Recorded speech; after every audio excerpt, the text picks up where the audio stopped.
Hola a todos y bienvenidos a nuestro podcast titulado Las respuestas de Javier, un viaje a la conducta marcada por el pasado.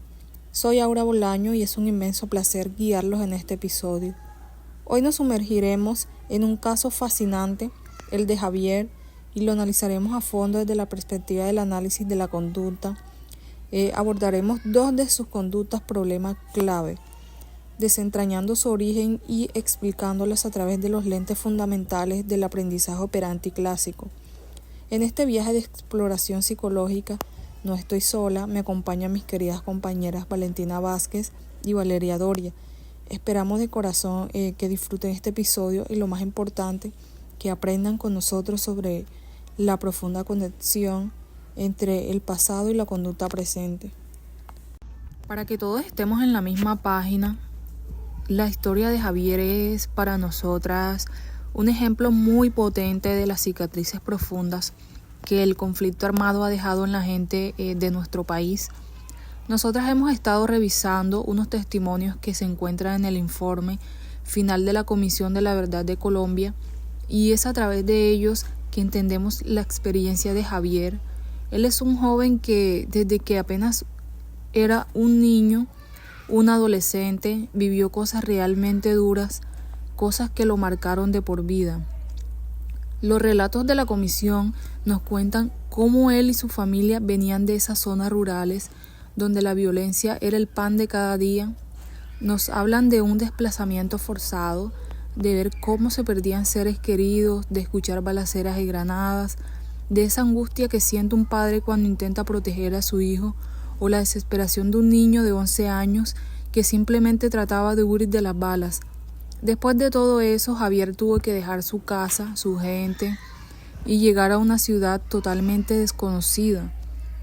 Imaginen el desarraigo, perder todo lo que conocía. Todas esas vivencias tan extremas han hecho que hoy Javier desconfíe mucho de la gente y que prefiere estar solo.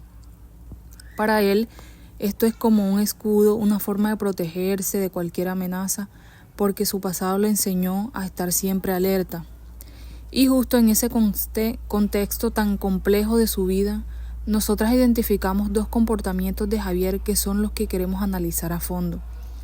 El primero es que evita relacionarse con otras personas, como cuando decimos que lo operacionalizamos, nos referimos a que lo vemos así en la práctica.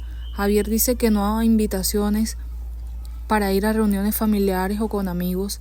Por más que se las hagan con buena intención, evita empezar conversaciones o que duren mucho con conocidos, y prefiere dar respuestas cortitas o ni siquiera mirar a los ojos. Casi siempre prefiere quedarse en su casa cuando tiene tiempo libre, en vez de ir a actividades con gente o salir a lugares públicos.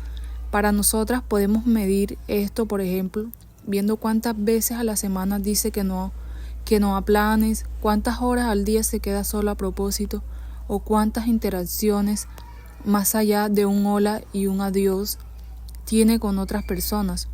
Es como si su forma de protegerse fuera a desaparecer socialmente. La segunda conducta que vamos a ver son sus reacciones emocionales muy fuertes cuando algo le recuerda el pasado.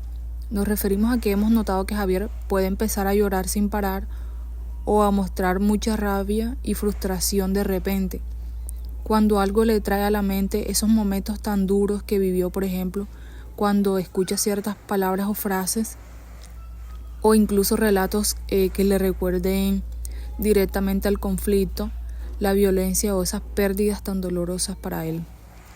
Si ve fotos o videos de escenas de guerra, gente desplazada o cosas similares a las que él presenció, o si escucha sonidos específicos como, por ejemplo, ruidos muy fuertes, gritos o el sonido de un motor particular, que lo transportan directamente a esas situaciones que lo aterraron.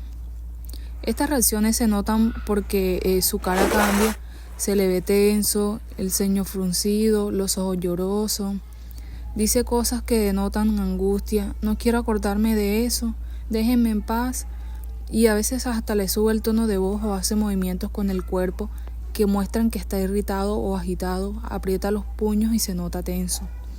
Estas respuestas son demasiado fuertes para la situación actual y eso nos permite darnos cuenta de que está pasando. Podemos medirlas viendo cuántas veces a la semana ocurren, cuánto duran o qué tan intensas son. Así que con esta base, donde ya les contamos un poco de la historia de Javier y cómo ven estos comportamientos, es hora de ir más a fondo y entender por qué pasan. Y para eso le voy a pasar el micrófono a mi compañera Valentina, quien nos va a ayudar a entender la primera conducta de Javier desde el punto de vista del condicionamiento clásico. Hola a todos, ¿cómo están? Yo soy Valentina. Gracias, Aura, por esa introducción tan espectacular y por darme paso con el primer punto que queremos tocar, que es el condicionamiento pavloviano o clásico, como se le suele llamar. Para ponernos un poco en contexto, voy a intentar en una frase poder definir o dar una idea conceptual acerca de lo que es este condicionamiento. Podríamos llamarle entonces proceso de aprendizaje mediante el cual el organismo aprende a responder ante un estímulo al que antes no respondía. Esto lo hace por medio de la asociación con otro estímulo que sí producía esta respuesta. Podemos entonces irnos a la vida de Javier y pensar en en alguna respuesta que su organismo hubiese tenido ante las situaciones tan difíciles que tuvo que enfrentar eh, respecto a lo del conflicto armado y pues intrafamiliares también. Todas se desencadenaron desde allí, como lo fue el aborto que tuvo su madre de su pequeña hermanita. Entonces allí hubo una respuesta, podríamos llamarle reflejo, algo instintivo, doloroso para Javier, que podríamos decir que es la respuesta incondicional. Ligado a ello está la pérdida de la bicicleta y el no haber obedecido a su madre, que le dijo en su momento que no se lo llevase. Entonces nosotros podemos decir, bueno, si él no se hubiese llevado la bicicleta, pero igualmente se fue con las señoras a misa, habría pasado lo mismo. Cabe la posibilidad. Pero como quedó tan grabada la imagen en su mente, en su memoria, de que no se llevase la bicicleta junto con todo lo demás, yo puedo ver esa asociación ahí. La bicicleta realmente es muy neutra porque pues no tiene nada que ver, pero yo sí hago como veo ese hilo conductor, no sé si esté equivocada, muchachas, ustedes me corrigen y también todos los demás, en que a él es posible que ya en su vida adulta haya dejado quizás de montar en bicicleta o que en algún momento que vea en una bicicleta su respuesta va a ser pues quizá de tristeza, de rememorar ese momento en el que como familia tuvieron que atravesar por la pérdida de un ser querido, ¿no? Que estaban esperando. Y pues así tendríamos lo que sería la respuesta condicionada y el estímulo condicionado en este caso. ¿Nos podrías entonces, Valeria, hablar un poquito de el condicionamiento operante y qué opiniones te merecen esta explicación que dimos? Muchas gracias a todos. Hola, mi nombre es Valeria y vamos a analizar las conductas bajo el condicionamiento operante dentro de la lectura que le pasa a Javier. Vemos que sabemos que el condicionamiento trabaja bajo las consecuencias de las conductas. Estas pueden ser refuerzos o castigos, ya sean positivos o negativos. Dentro del caso de Javier nos encontramos con un castigo positivo. Javier va a misa con la bicicleta actuando en contra de lo que su madre le había dicho. Como consecuencia, Javier es capturado, siente miedo y escapando se golpea, sufre. Vemos que este castigo afecta a Javier a futuro. Vemos cómo él se siente frustrado o siente que porque desobedeció a su madre, sufrió las consecuencias de haber sido capturado. Además de que también dentro del caso de Javier, las familias prefieren estar encerradas, prefieren evitar claramente las agresiones por parte de los paramilitares, pero lo que hay detrás de esto es un refuerzo negativo, es decir, si me encierro no voy a ser golpeado, si evito salir a las calles, pues no voy a ser asesinado, entonces ahí hay un refuerzo negativo. También la madre de Javier en 2 ocasiones se enfrenta de manera verbal a los paramilitares.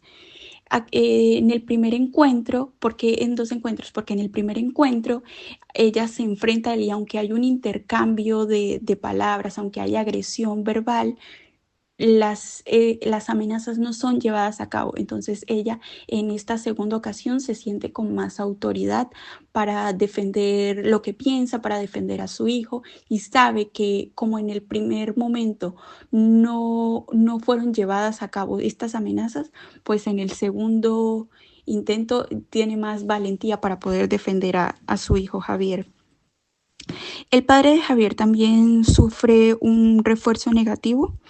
Es decir, siente mucho miedo, va al trabajo, pero cuando sale del trabajo se va corriendo a casa, está como empecinado en que no puede salir a la calle y en que no puede enfrentar la situación, más bien la evita, busca más bien estar en casa, encerrado, no hacerle cara a lo que está pasando. Y el impacto de estas conductas en la vida de Javier, aunque dentro del testimonio no encontramos muchos detalles a futuro, vemos que Javier tiene un claro sentimiento de culpa porque su madre, después de lo que le pasó en la iglesia, después de que estuvo capturado, pues su madre sufrió una pérdida de un bebé. También Javier pudo haber tenido pesadillas, haber sufrido, tener flashback o bueno, este tipo de cosas con respecto a la situación que vivió anteriormente. Además de que pudo haber tenido una interferencia en su desarrollo emocional y en su desarrollo social, ya que dentro de la lectura vemos que Javier era un niño pues muy social, era un niño que le gustaba tener interacción con el mundo, pudo haberse cerrado al mundo o pudo haberse cerrado a estas figuras que representaban autoridad dentro de su vida porque los veía como personas malas. Entonces, estas fueron las conductas analizadas bajo el condicionamiento operante dentro de la lectura que le pasa a Javier. Muchísimas gracias, Valentina y Valeria, por este análisis tan profundo y esclarecedor. Hemos realizado un viaje fascinante a la conducta de Javier, un viaje que, si bien nos confronta con el dolor de un pasado marcado por el conflicto, también nos permite entender desde la psicología conductual cómo las experiencias se arraigan en nuestras respuestas más fundamentales. Hemos visto cómo la habitación de interacciones sociales de Javier puede ser comprendida a través del condicionamiento clásico, donde estímulos antes neutros asociados al trauma vimos cómo generaron una respuesta de miedo y consecuentemente una conducta de escape. Y como sus respuestas emocionales intensas ante ciertos estímulos también se mantienen por el condicionamiento operante, desde el alivio o control, incluso si es ilusorio o momentáneo, que logra al expresar su ira o frustración refuerza esa conducta. El caso de Javier es un poderoso recordatorio de que la conducta humana es multifacética y que profundamente influenciada por nuestro entorno y nuestras vivencias. Comprender estos mecanismos de aprendizaje nos ofrece herramientas valiosas para entender no solo a individuos como Javier, sino también que entendamos que las complejas reacciones de la sociedad ante el trauma colectivo. Queremos agradecerles a todos ustedes, nuestros oyentes, por habernos acompañado en este episodio titulado Las respuestas de Javier, un viaje a la conducta marcada por el pasado. Esperamos que este análisis les haya brindado nuestras nuevas perspectivas y fomentado una reflexión profunda sobre la resiliencia humana y el poder del pasado. Ha sido un placer compartir este espacio con mis compañeras Valentina Vázquez y Valeria Doria. Las invitamos a seguir conectadas con nosotros en futuros episodios donde continuaremos explorando la psicología y la conducta humana. Soy Aura Bolaño y a nombre de todo el equipo nos despedimos hasta la próxima. Gracias por escuchar.